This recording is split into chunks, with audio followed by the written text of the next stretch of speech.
The UWP's claims, which King addressed head on, suggested that he never truly loved the late Sir John Compton, using this as a basis to explain his eventual exit from the party to become an independent candidate, later aligning with the St. Lucia Labour Party. King unequivocally rejected these accusations, stating that such claims could have never been the case, as he served wholeheartedly with Compton during his tenure.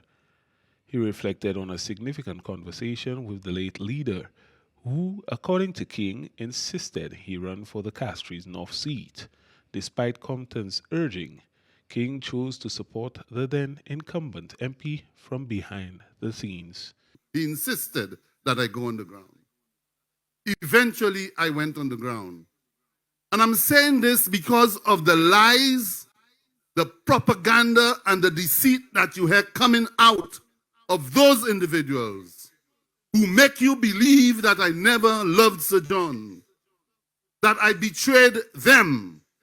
I didn't betray John Compton, but he claims that I betrayed them.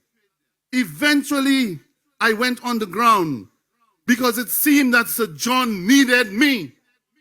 And I went and I fought that seat and won it in 1987 at the age of 28.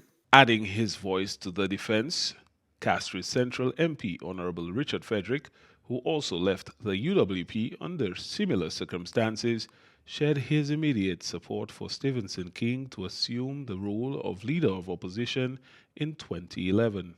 Frederick simultaneously refuted false statements circulated by then-leader Shastney, which rumored that King had only received 6 votes in the leadership contest. I came in, I voted Stephenson King. I went in with all my 17 delegates and I gave instructions. We all are voting for Stephenson King. And we all voted for Stephenson King. There were 17 delegates and myself, that's 18. Steve had 17 delegates and himself, that would be 36. But Alan Shastney calls a radio station and says he won overwhelmingly and Steve only got 6 votes. Frederick clarified, stating that King nearly garnered 100 votes at the time. Prime Minister Honorable Philip J. Pierre also weighed in on the matter, addressing the UWP's labeling of King as a traitor and the insinuation that his departure from the party was driven by a desire for a senior title within the SLP.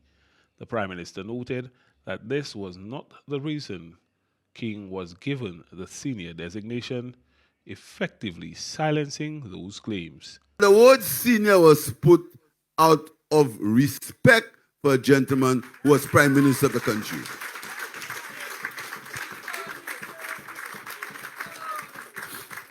That is my position.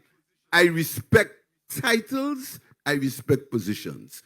King concluded by highlighting that his personal values, encapsulated by his slogan, "For people, for country," resonated deeply with the SLP's ethos of putting people first.